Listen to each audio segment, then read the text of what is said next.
Sometimes it don't take much to send you tumbling right back in time.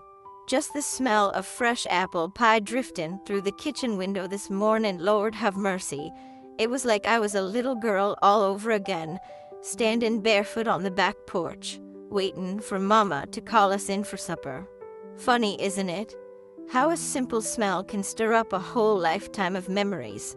I reckon I've been doing a lot of thinking lately. Maybe it's the way the seasons changed summer into fall, with that crispness in the air and the fields tinting gold. Maybe it's just what happens when you get to be my age. You start sorting through your memories like old photographs in a dusty shoebox. Some are faded, some are clear as yesterday, and some still tug at your heart so hard, it feels like you're right back there, sitting on that creaky front porch, with a glass of sweet tea sweating in your hand. You young folks probably wouldn't understand, and that's all right. Back in my day, we didn't have much. Didn't have a pot to pee in, as Daddy used to say.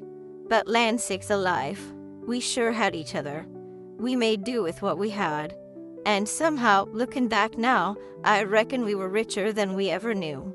There's one memory that's been sitting heavy on my heart lately.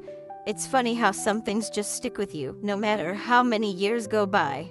Some nights, when the house is real quiet and the wind rattles the old oak trees out back, I find myself drifting back to one particular evening, one I didn't realize was mighty important until long after it had passed. It was the summer of 1961, hotter than blue blazes. It was the kind of sticky heat where your clothes cling to your back and the cicadas hum like 1,000 tiny engines. I was 16 years old, full of dreams bigger than our little farmhouse could hold. I thought the whole world was waiting just past the railroad tracks, and maybe it was. But that night showed me that the best things in life weren't out there somewhere. They were right there in front of me, plain as day. I remember it plain as if it were yesterday. The sun setting low, painting the sky in pinks and oranges. The smell of wood smoke and Mama's pot roast drifting through the screen door. Earl, my baby brother, was out chasing lightning bugs with a mason jar. Daddy was sitting on the porch swing, humming an old hymn under his breath, probably Amazing Grace, his favorite. And me? Well, I was leaning on the porch rail, staring out at the fields and wondering what kind of life was waiting for me beyond those hills. I didn't know it then, but that evening would stitch itself right into the fabric of who I am. It's funny the things that stay with you. Not the big moments folks make a fuss over, not graduations or weddings or the first time you buy a car. No, it's the small, quiet evenings. The smell of the earth after a summer rain. The way Mama's laughter floated through the house. The feel of the rough wood rile in under my fingertips. There's a story I've kept to myself for many years, but lately I've been thinking maybe it's time I shared it. Maybe it's time to remember how life used to be when love and family were the only treasures we needed. Maybe, just maybe, there's still something in those old days that could mean something to you young folks today. So pull up a chair, honey. Pour yourself a cup of coffee, or sweet tea if you've got it. Sit a spell with me. I'll tell you about a time when we were poor as church mice, but felt rich as kings. I reckon if you asked me where it all began, I'd have to take you way back to a little white farmhouse sitting at the edge of a dusty dirt road, about a mile past where the railroad tracks crossed Old Miller's Creek. It wasn't much to look at, paint peeling, roof shingles missing here and there, but to us it was home, and Lord have mercy, it was full of life. I was just a little thing back then, no taller than a fence post, with scabby knees and pigtails Mama tied up with scraps of old ribbon. Life was simple, sure enough, but it was ours, and we loved every blessed minute of it. We didn't have all the fancy gadgets you young folks got today. No, sir. We had a radio that crackled and hummed, sitting on the kitchen counter like a stubborn old friend, spitting out the news, the Grand Ole Opry and gospel hymns on Sunday morning. Television? Lord, that was something. The Johnsons down the road had big old box with black and white pictures dancing like ghosts on the screen. We'd pile into Daddy's truck once a month just to watch the Saturday night shows at their house, sitting cross-legged on the floor, wide-eyed and full of wonder. Mama, bless her heart, was the glue that held us together. She was no spring chicken even back then, always humming some sweet tune under her breath, apron dusted with flour, hands busy from sunup to sundown. Daddy worked the land, rough hands, kind eyes, a man who didn't say much, but whose word was as solid as oak. And us kids? Well, we were a wild little brood, me, my brothers Earl and Tommy, and my baby sister, Betty Sue, who always laughed too loud and smelled like sunshine and soap. Life had a rhythm to it back then, slow and sure as the tinnin of the seasons. Summers were for picking beans and shellin' peas till our fingers turned green. Winters were for huddling round the pot-belly stove, tellin' stories and mendin' clothes. Sundays were sacred. Mom'd press our best clothes, and we'd file into the little white church down the lane, singing hymns till the rafters shook. Folks knew each other's names back then. If a neighbor's roof needed patchin', you showed up with a hammer and a smile. If someone fell sick, casseroles and pies would pile up on their front porch like manna from heaven. I was a dreamer even back then. I used to sit out in the backfield, lying flat on my back with the wildflowers tickling my cheeks, staring up at the big, endless sky, thinking about all the places I'd go one day. I figured I might be a school teacher, or maybe own a little diner with checkered tablecloths and a jukebox playing Patsy Cline. I believed with all my heart that people were mostly good, that hard work paid off, and that if you gave kindness, it'd find its way back to you someday. Back in those days, $1 stretched about as far as your imagination could carry it. We didn't know we were poor, not really. We just knew that if Mama put an extra potato in the stew or stitched another patch onto Daddy's work shirt, that was just the way things were back then. We made do with what we had, and somehow we were the better for it. Looking back, I can still hear the creak of the screen door slamming, the smell of fresh-cut hay clinging to Daddy's overalls, the taste of cold well water drawn, sweet and clear from the pump out back. It was a good life, hard, sure, but good. And little did I know, sitting there with my big dreams and scabby knees, that the best parts of my life weren't waiting out there in the big, wide world. They were already right there, tucked away in that peeling farmhouse, woven into every crack and creak, stitched into the hems of every hand-sewn dress, and whispered into the twilight by the crickets singing just outside my window. I guess back then I believed that if you loved hard, worked honest, and kept your promises, the world would always be kind in return, that folks would always find their way home. And Lord knows, I held on to that belief a mighty long time. It was a Saturday afternoon, hotter and blazes, the kind where even the cicadas sound tired and the dust hangs in the air like a fog you can't shake off. I was sitting out on the front steps, swinging my bare feet, watching the road just to see if anything might happen. You see, back then, nothing much ever changed out our way. Days rolled slow, steady as a plow mule. But Lord have mercy, that day, the world shifted, even if I didn't quite understand it yet. I remember hearing the rumble of a truck long before I saw it, an old Ford, green and rusted along the fenders, coming up the dirt road like it had somewhere important to be.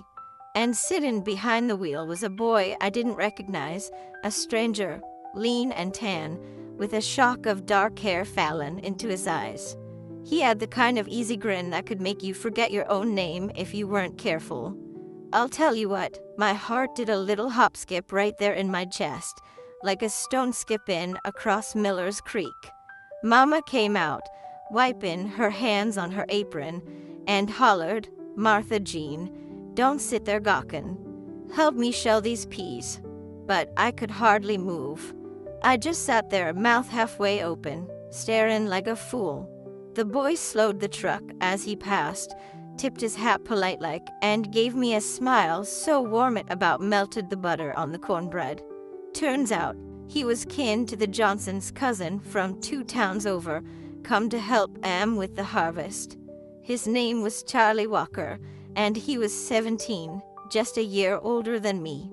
Daddy always said you could tell a good man by the way he treated a tired horse or a worn-out farmhand, and Charlie, bless his soul, treated both with a kind of quiet respect that stuck with me.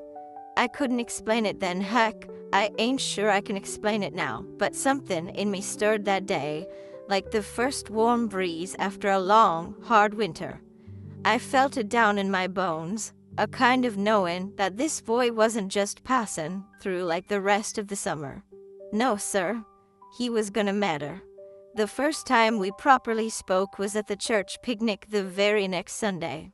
I was helping set up the tables, totting jugs of sweet tea and baskets of fried chicken, when Charlie came strolling over, hands shoved in his pockets, kicking at the gravel like he was nervous.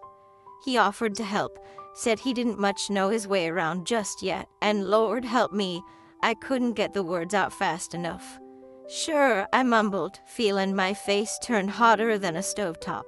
We spent the whole afternoon talking about nothing and everything, the best fishing spots down at the creek, how he could whistle like a mockingbird, how I wanted to be a schoolteacher someday. Every time he laughed, it was like hearing the church bells ringing on a clear Sunday morning, bright and full of promise. And every time he looked at me, real serious, with those soft brown eyes, my heart about broke itself trying to get closer. I didn't know it then, couldn't have known it, but meeting Charlie was like throwing a pebble into a still pond. The ripples just kept spreading, reaching places I hadn't even seen yet. That moment, that simple, silly afternoon filled with lemonade and laughter, was the start of something bigger than either of us could have guessed. You know, sometimes life don't announce itself with fireworks or drum rolls. Sometimes it just slips in quiet as a whisper, catching you off guard, changing everything before you even know what's happened. And sitting there on that dusty church lawn, holding a cup of lukewarm tea and Logan at a boy's bad jokes, my whole life started to shift. I reckon a part of me knew, deep down, even as I sat there with my scabby knees and big dreams, that Charlie Walker was gonna be stitched into my story for good. I just didn't know yet how deep those stitches would run or how long they'd hold. They say when you're young, you think love can fix just about anything. You figure if your heart's strong enough, if you just want it bad enough, the rest of the world will fall right into place. But Lord have mercy, life don't always play fair with a girl's dreams. And that summer, the one that started so sweet, with long talks by the creek and fireflies dancing in the twilight, well, it took a turn I didn't see coming, not by a long shot. It was Daddy who first started making noise about it. He caught wind that Charlie was spending more time over our way than he was helping the Johnsons with the harvest. I reckon he didn't much like the look of a boy hanging around his daughter, even one with kind eyes and calloused hands. One evening, after supper, he pushed his chair back, whacked his mouth with the back of his hand, and said real low, "Martha Jean, you got no business courting some farmhand from 3 counties over. Your place is here, helping your mama, not running after some boy who won't be here come winter." My heart near broke clean in two. I wanted to holler, to tell Daddy he didn't understand, that Charlie wasn't like that. But I just sat there, staring at my hands, my cheeks burning hot with shame and anger all mixed together. Back in those days, you didn't talk back to your folks, no ma'am. You just swallowed your pride like cold gravy and kept on going. After that, Daddy watched me like a hawk. He sent Earl along whenever I went to the creek, made me sit with Mama in church instead of lingering outside with the other young folks. It was like he didn't trust me no more, like I'd turned from his little girl into something shameful overnight. And Lord, that hurt worse than any switch-in I ever got. Charlie, bless his soul, tried to be patient. He'd tit his hat polite like when Daddy was looking, sneak me a smile when Mama wasn't. Sometimes, late in the evening, he'd toss a little pebble at my window, and I'd peek out, heart hammering, feeling like we were the only two people in the whole wide world. We'd whisper across the yard, not brave enough to do more, knowing the walls had ears and Daddy's temper could light up faster than dry tinder. I didn't know what to do. Part of me wanted to run, just grab my Sunday dress and a few dollars and climb into Charlie's truck and drive off into the night. But another part, the bigger part, knew I couldn't. Mama needed me. Earl and Tommy needed me. That was just the way things were back then. You didn't put your own heart first. You stayed. You did right by our family, even when it near tore you apart. There were nights I'd lie awake, staring up at the cracked ceiling, listening to the distant rumble of the night train and wondering what life might be like somewhere else. Somewhere you didn't have to choose between the people you loved. Somewhere you could be just a girl in love, without the weight of the whole world sitting heavy on your chest. Mama tried to help in her own quiet way. She never said much, but one night when we were shelling peas by lamplight, she reached over and patted my hand, real soft, and said, "Sometimes, honey, love's gotta wait its turn. And sometimes it don't come the way you pictured it at all. But it don't mean it ain't real." I wanted to believe her. Lord knows, I wanted to believe that if I just held on a little longer, if I just stayed good and patient, everything would work out. But fear is a heavy thing for a young girl to carry, and it was settling in my bones like the first chill of autumn. I didn't know it yet, but that was the start of a hard season for me, a season where choices didn't come clean or easy, a season where I had to learn that sometimes even the best hearts break a little along the way.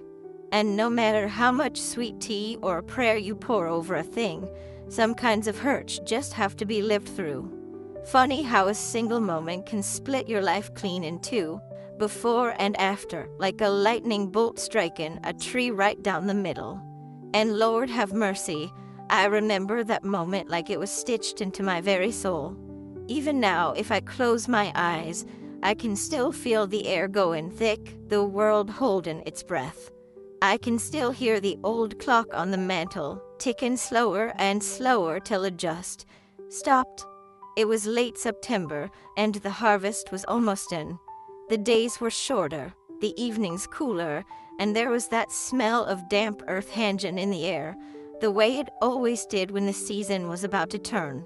I'd been doing my best to stay out of trouble, to keep busy with Mama and the younger ones, but my heart was still out there, somewhere down the dirt road with Charlie Walker.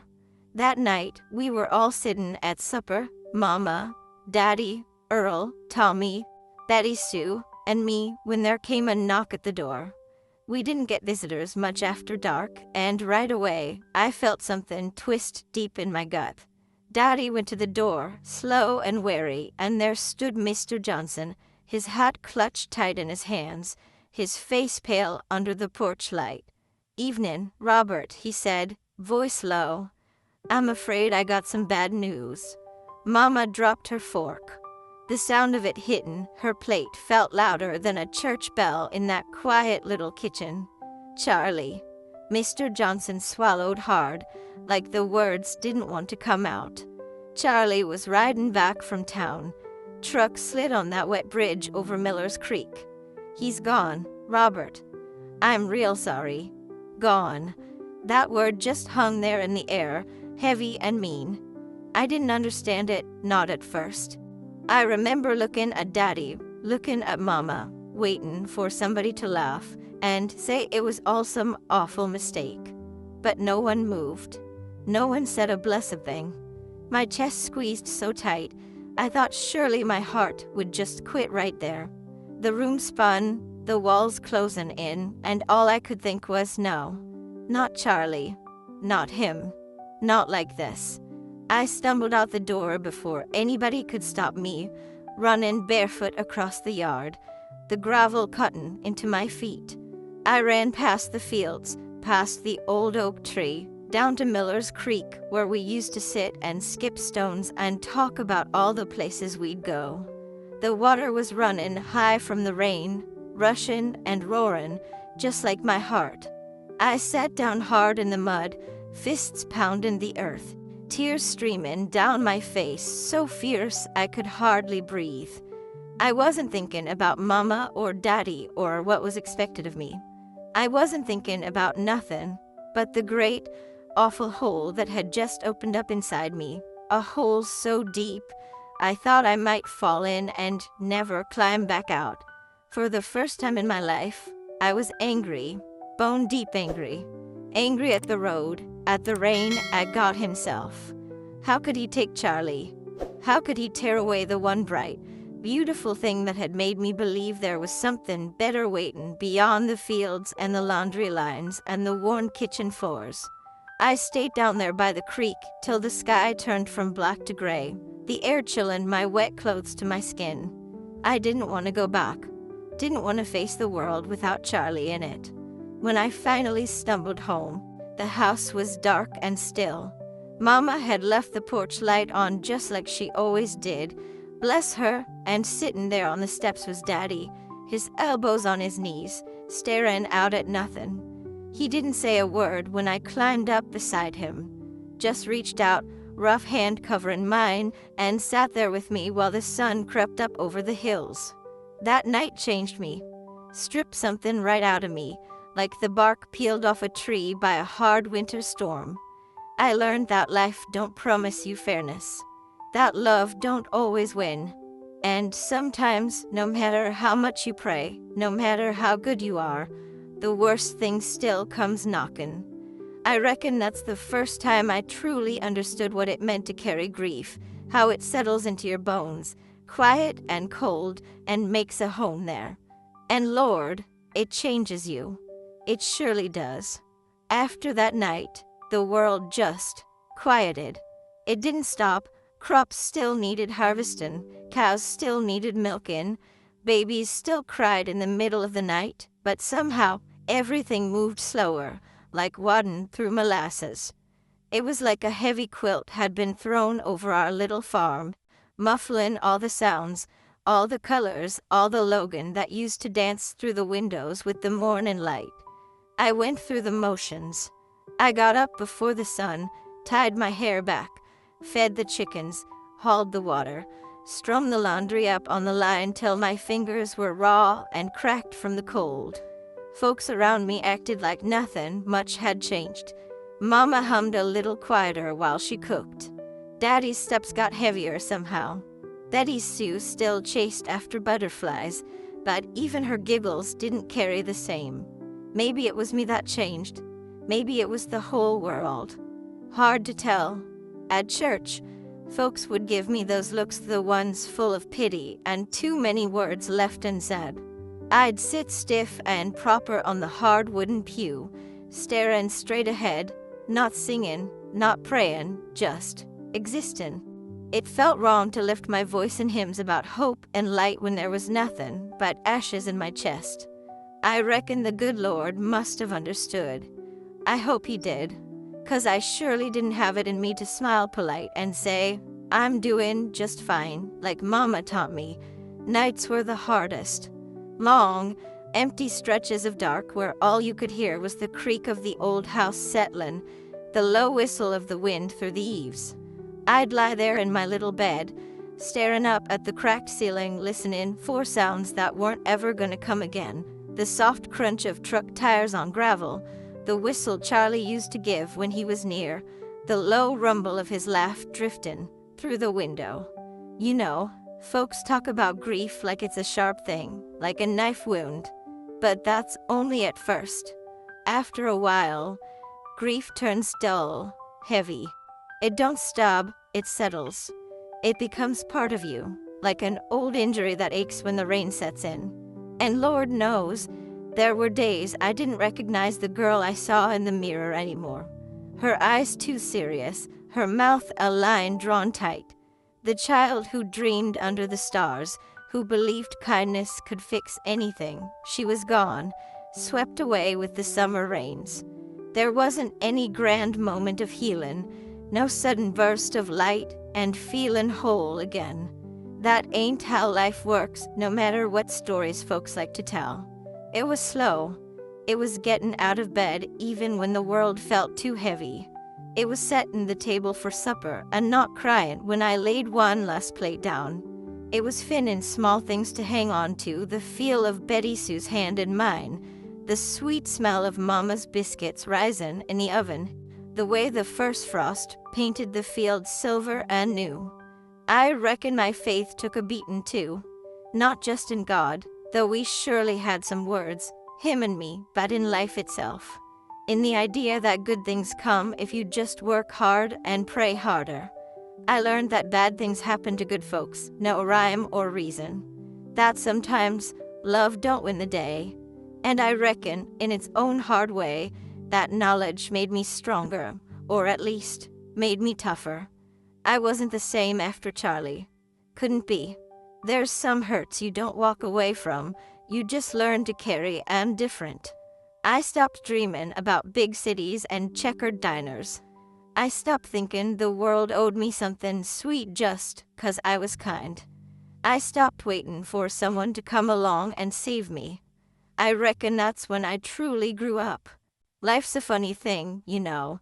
Just when you think you're done, like an old tree hollowed out by too many storms, something stirs inside you, soft and stubborn as spring grass pushing up through the frozen ground. It don't come all at once, and it sure don't come easy. But it comes. Land sakes alive. It comes. For me, it started with a pie. Mama had signed us up to bake something for the church picnic, and Lord knows, I didn't much feel like standing over a hot stove back then. My heart still felt like a heavy stone most days.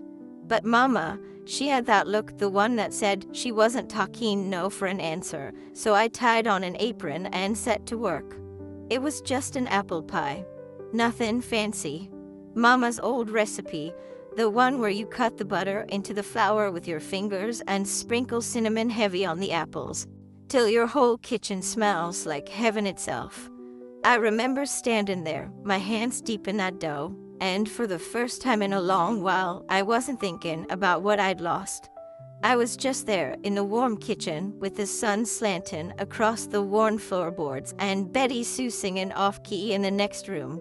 When we brought that pie to the picnic, folks fussed over it something awful. Old Mr. Jenkins said it tasted just like his mama's used to, and Miss Loretta from down the road wiped a tear from her eye after the first bite.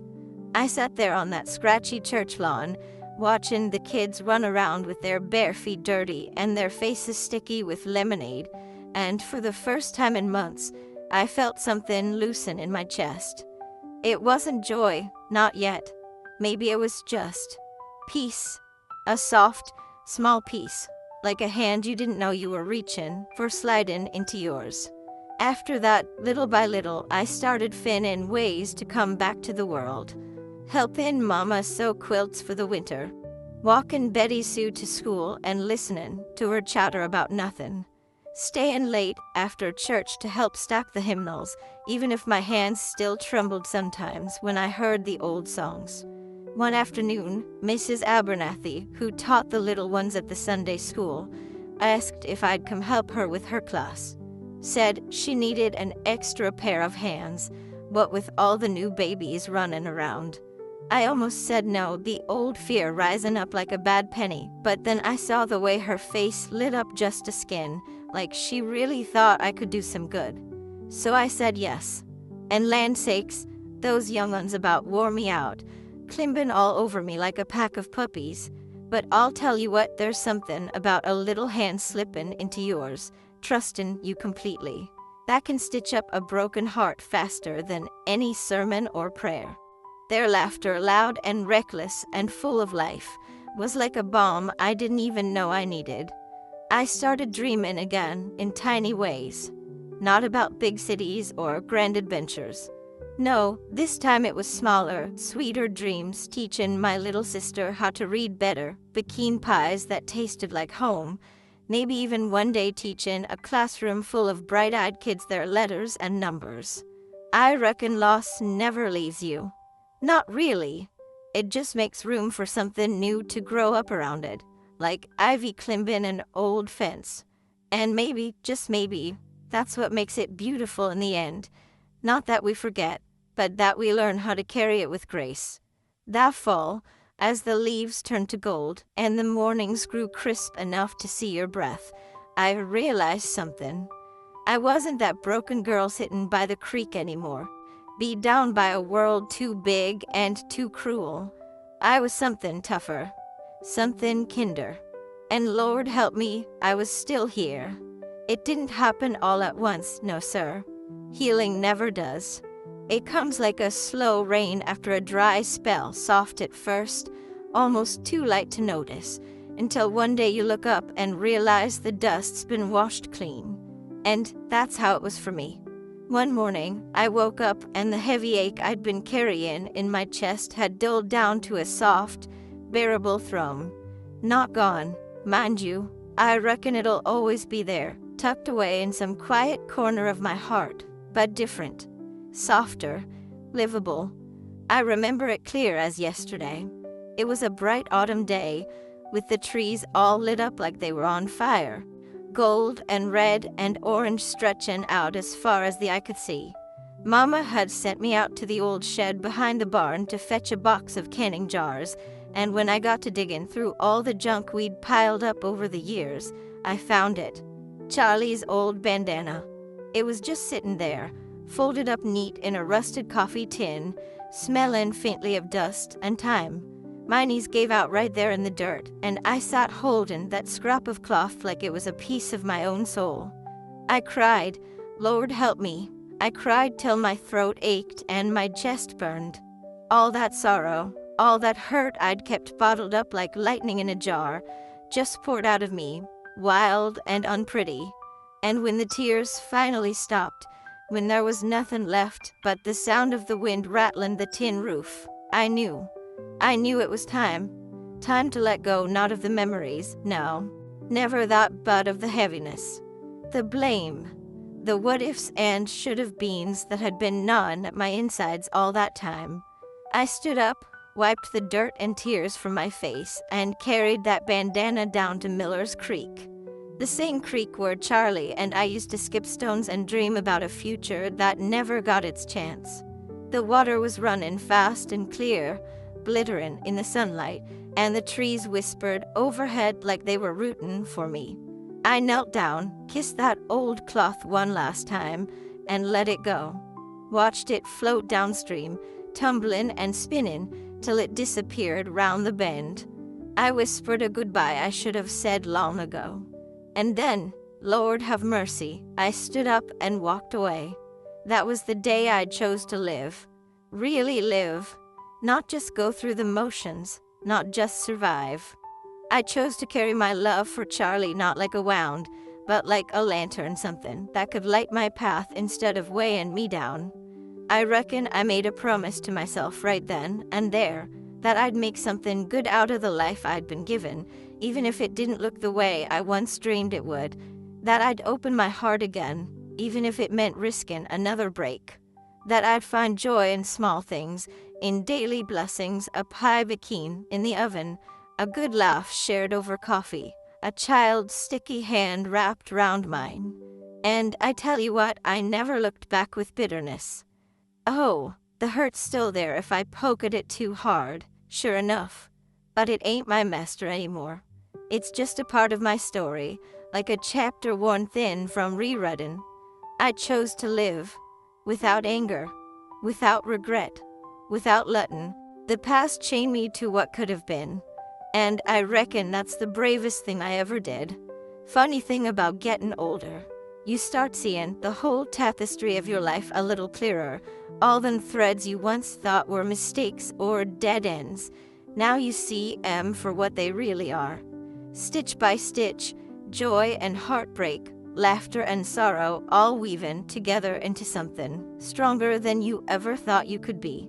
And Lord knows it ain't always pretty, but it's yours. Every blessed inch of it. I look back now on that little girl with the big dreams, the one who thought love was a straight road and good intentions could outrun any storm, and I smile. She didn't know nothing about how hard life can crack you open, but she also didn't know yet how strong a cracked open heart can be, strong enough to let the light in, strong enough to grow. See, back in my day, we thought we had nothing, and maybe by today's standards we really didn't. No fancy clothes, no new cars, no money to speak of. We didn't have a pot to pee in, as Daddy used to say, and bless his soul, he wasn't wrong. But we had something folks these days sometimes miss. We had each other. We had gratitude for small things. We knew how to make do, how to look for the good even when it came dressed in overalls and hard work. I reckon that's the biggest thing I learned, that life don't owe you easy days or smooth roads. It don't owe you nothing. But it does offer you moments, small, shining moments, if you're brave enough to notice them. A kind word from a neighbor. The first sip of hot coffee on a cold morning. A song you forgot you loved floating out of an old radio. For a long time, I kept waiting. Waiting for something big to make me happy again. Waiting for the hurt to disappear, for life to give me back what it took. But you know what? Happiness don't come knocking on your door like the Avon lady. It grows inside you, slow and stubborn, like a seed you forgot you planted. Maybe you're sitting there right now, thinking you're stuck, or too broken to start over, or waiting for the perfect moment to finally feel alive again. Well, honey, let me tell you something. Maybe it's time you stopped waiting. Maybe the life you're hoping for ain't down the road. Maybe it's right here, right now, hiding in plain sight. I don't have all the answers. Lord knows, I've had my share of wrong turns and bad days. But I do know this, you can carry your sorrow like a weight dragging you down, or you can carry it like a badge, a mark that says, I survived. I loved. I lived. I miss Charlie every day. I miss the girl I was before the world knocked the wind out of me. But I wouldn't trade a minute of it, not a single tear. Because all of it, the love, the loss, the picking myself up again, all of it made me who I am. And I kinda like the old gal I turned out to be. So, if you're waiting for a sign to forgive, to move on, to find joy right where you are, well, sugar, consider this it. Life's too short to sit on the porch watching the world pass by. Get up, dust yourself off, bake a pie, sing an old hymn, call someone you love, plant something and watch it grow. The good stuff's still here. It always was. You just gotta be willing to see it. Well, here we are, you and me, sitting together at the end of this long, winding story. If you stuck around this far, bless your heart, you've listened to an old woman's memories, her heartaches and hopes, her small joys stitched together like a patchwork quilt. And I thank you for that, truly. You know, telling it all out loud, not just the easy parts, but the hard ones too. It feels a bit like breathing easier after holding your breath too long. Sometimes, late in the evening, I sit out on the porch with my cup of tea, watching the sun sink low behind the hills, and I think about all the twists and turns that brought me here. Life didn't turn out the way I thought it would when I was a bright-eyed girl staring up at the stars, and Lord knows it wasn't always kind. But it's mine, and I reckon that's enough. You see, this story, it ain't just about a girl and a boy, or a heartbreak, or a dusty little farm out past Miller's Creek. It's about holding on to hope when everything in you wants to give up. About learning to live with the cracks in your heart without letting them turn you bitter. About finding small, stubborn ways to keep singing even when the song hurts. And maybe, just maybe, it's about you too. Maybe you're carrying your own grief, heavy and quiet. Maybe you're wondering if it's too late to start again, Too late to find something good still waiting up ahead. Well, honey, let me tell you, if a worn-out farm girl with a bruised-up heart can find her way back to the light, then so can you. And you don't have to do it all at once. Sometimes, all it takes is a pie baked for a neighbor, a hymn sung a little off-key, a smile shared across a room, little steps, small mercies. That's where the new life begins.